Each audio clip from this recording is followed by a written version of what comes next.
Hi, I'm Spencer Mukai. And I'm Roat Musti. We have a plethora of interesting narratives and stories to cover in today's events. So let's begin our journey into today's history.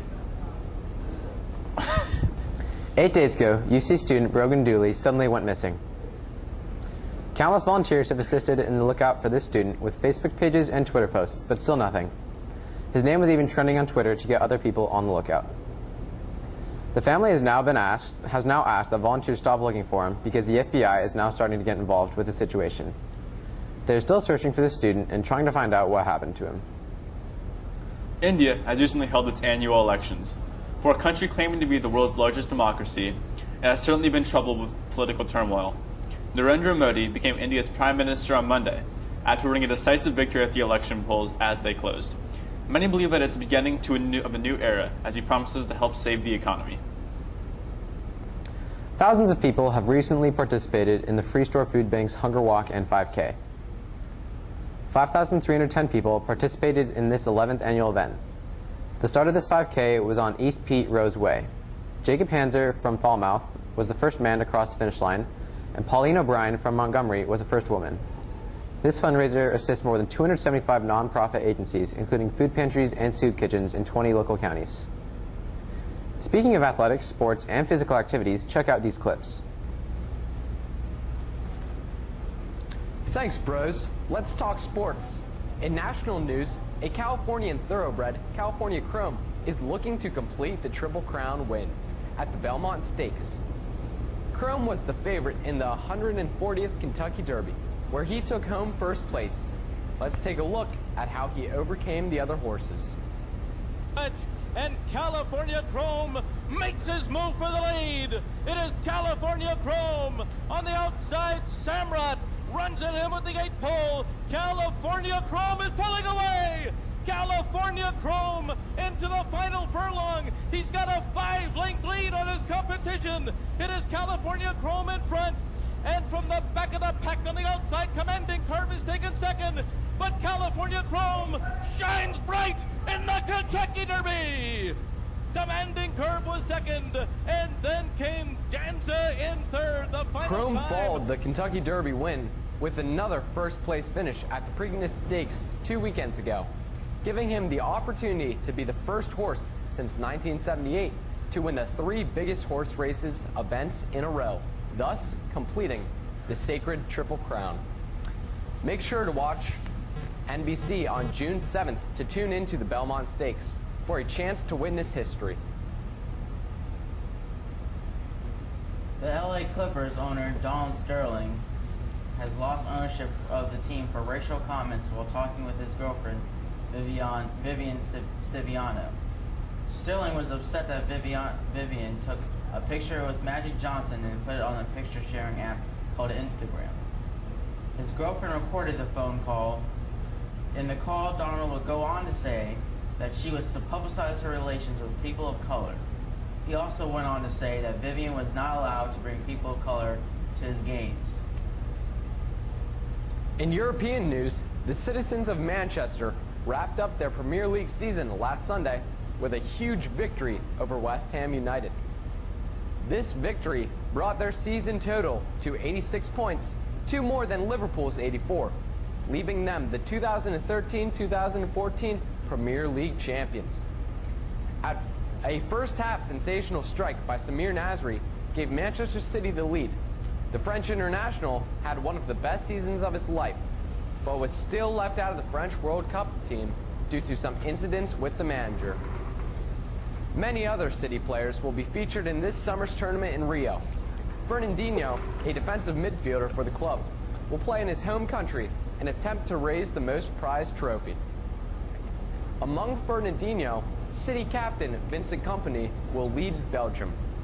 He will look to replicate the success he's had this season, including scoring the final goal in the West Ham game. Manchester City will attempt to retain the title next season, as well as find some Champions League success, like Real Madrid.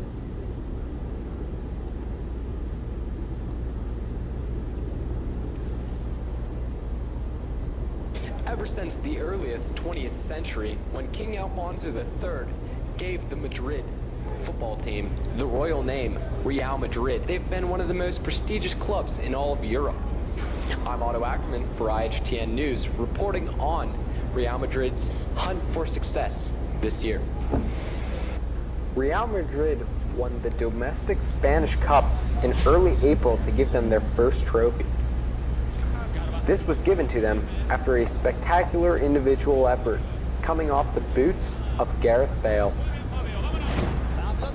With his fine finish against Barcelona, Real Madrid had started their trophy campaign, winning one of 3 different trophies that they were eligible to win this year. He's been able to spread out the defense, like with his pace and playing on the wing, complements Ronaldo really well, and obviously scored that huge goal in the Copa del Rey. Gareth Bale recently surpassed Cristiano Ronaldo as being the world's most expensive player, with a price tag of around 100 million euros.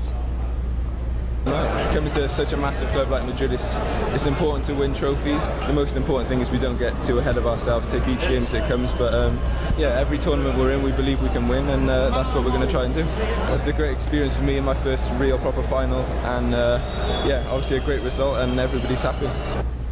Real Madrid will look to carry their Copa del Rey success into the Champions League final, which they advanced to after beating the defending champions, Bayern Munich, in the semi-finals. They will look to continue King Alfonso III's dream of them being one of the best teams in Europe. Real Madrid's season will come to an end on May 24th with the Champions League final in Lisbon as they attempt to complete La Decima, the hunt for their 10th Champions League trophy. Well, alright, that's all for sports. Back to you guys in the studio. Tennis champions around the world have been flocking to Paris, not for the stunning artwork, but to stun the growing crowds at the Roland Garros French Open annual tournament. French favorite Rafael Nadal looks to add to his French Open and Grand Slam count with one more this year. Djokovic hopes to gain his first Grand Slam victory for this year, and Roger Federer looks to reestablish his dominance in magic that has led him from success to success for his entire life. No one really cares about Andy Murray as he is faking a back injury. French officials are hoping for this historical tournament to boost city spirit and increase crowds.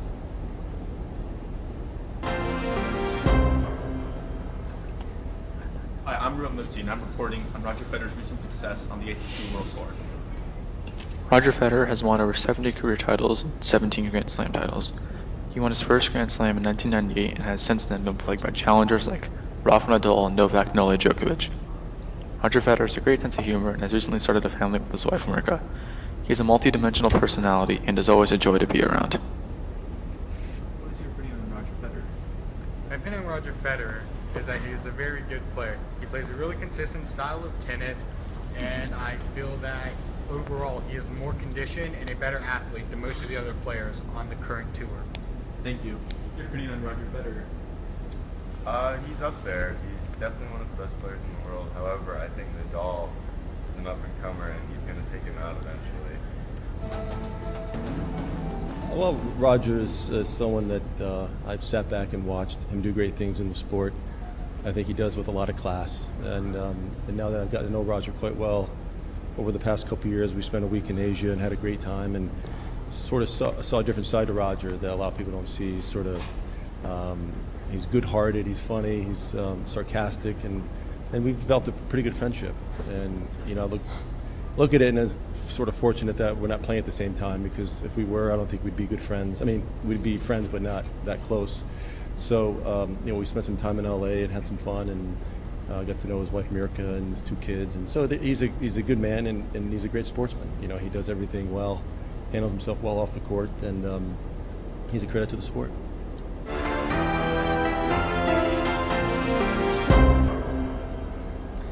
Indian Hill High School's video technology program is one of the most developed programs of its kind in the area. Our field reporter Brad Lewis went to check it out. Hi, I'm Brad Lewis here reporting for IHTN Breaking News segment. We're on the 2nd floor of Indian Hill High School, in room 219, where the Video Technology Lab is located, and where the Video Technology 1 course takes place. Tonight, we're going to take a closer look at that program and what goes on inside.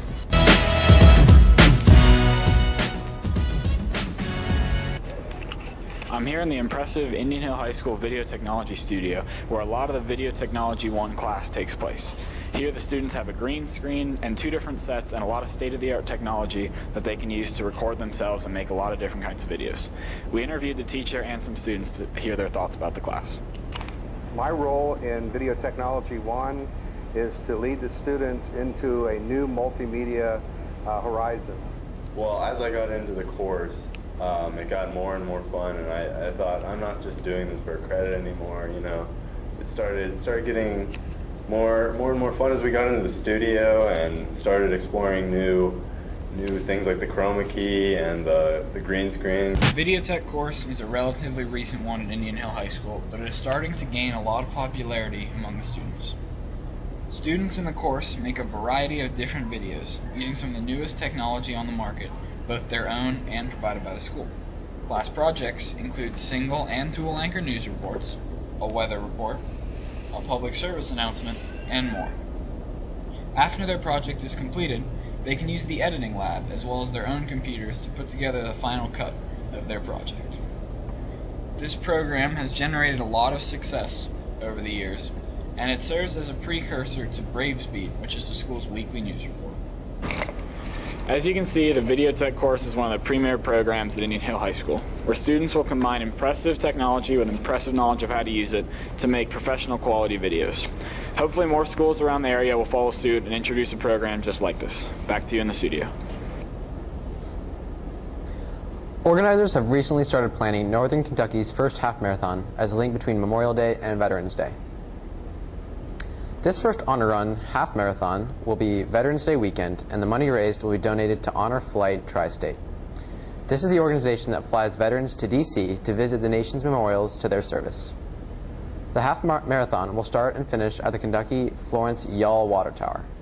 The main goal for this race will be fundraising to get veterans to Washington for their memorial services.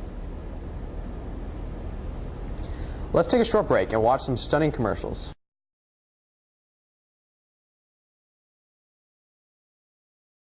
A car crash occurs once every 30 seconds in America, and 40,000 Americans die each year in car crashes. That's more than 100 people per day.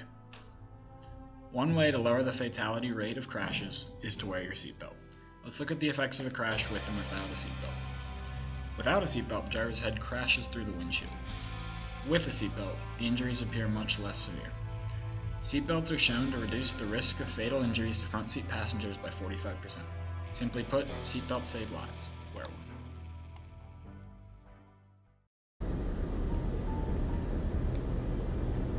35,000 people die each year from the lack of a seatbelt. Laws have been established to prevent such deaths. However, people still break the law, putting others at risk. 1,095 children die each year from not buckling. It is truly one of the biggest tragedies of this generation. We must stop these tragedies from occurring. The future does look good for seatbelt use, so let's keep it up, America. The World Cup is heating up this year, like an egg in boiling water, and it is looking like it will be the most dramatic to date. A few of the more notable groups include Group A, consisting of Brazil, a heavy favorite, Cameroon, Croatia, and Mexico. Group B, Spain, a heavy favorite once again, the Netherlands, Chile, Australia, and the so-called Group of Death, Group G, Germany, Portugal, Ghana, and the USA. –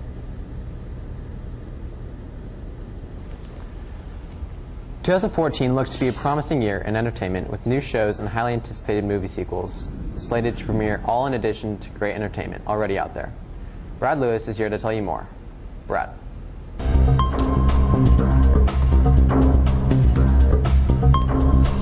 Thanks, guys.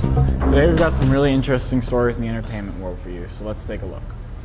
This past Sunday was the 2014 Billboard Music Awards. It was a night filled with performances from some of the most popular singers in the country, including Jennifer Lopez, Katy Perry, and Imagine Dragons. Justin Timberlake highlighted the awards portion of the show, taking home the award for Artist of the Year, Top Male Artist, and 3 other awards, and Katy Perry was also named the Top Female Artist. Perhaps the highlight of the night, however, was a performance by Michael Jackson. And yes, you heard that right. the dead former pop star made an appearance, sort of. A lookalike of Jackson was videotaped doing his dance moves, and a hologram of him was then projected onto the stage. There are a lot of mixed reviews from the public, as the people were trying to interpret exactly what they'd seen, but they were also a little intrigued at the new technology. In other news, Godzilla was just released in box offices. The movie is a remake of the classic tale of a giant, lizard-like monster terrorizing the city of Japan, with a few twists. In the movie, the monster Godzilla fights two mutos, or massive unidentified terrestrial organisms, that feed off radioactive material in Japan. The epic clashes between these two have incredible consequences for the rest of the world. Take a look. I want to talk to somebody in charge. You are not fooling anybody when you say that what happened was a natural disaster.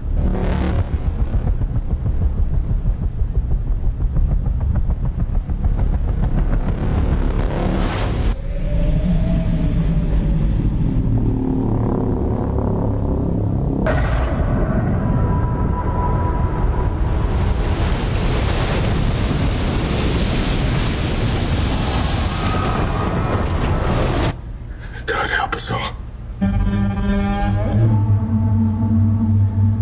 Moving from the big screen to the performing stage, the finale of popular singing contest American Idol airs this coming Wednesday.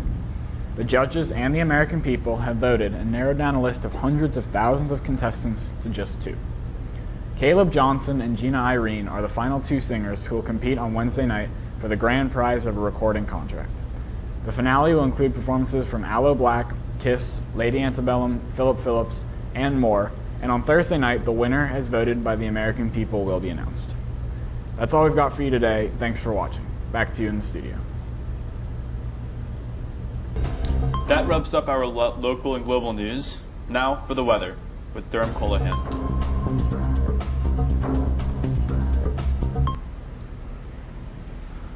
Hi everybody, I'm Durham Colohan from the Prompt Dog Studios. Today I'm going to be here with your local and global weather. So as you can see, we have temperatures here at 42 degrees Fahrenheit, but the winds are picking up, going south-north at 168 miles per hour. The humidity looks to be about 99% and 84.69 for the barometer reading. And then the river level has jumped up to about 988 feet. You can see we have Chicago right here, 69 degrees, 60 degrees in Indianapolis, 64 Cincinnati, where it really matters. Charleston, 65 degrees, average temperatures. Now we jump to here, Antarctica. We have a humidity reading, and you can see here there's very few patches of humidity. Right here, and then here over in West Antarctica, and even further there's a little patch over here. You can see we have a hurricane down coming from the south, and it's moving up. This turbulent weather will eventually reach Cincinnati, so I would be careful for that. It'll just keep moving up and up and up. And tonight we have temperatures of negative 49 degrees. So I would say put your coats on and stay warm in your house. And then tomorrow, temperatures reaching about 6,969 degrees. You know it's rising when you can see that sun. And don't let the clouds deceive you. It'll be all sun. And then we have a weekly weather report.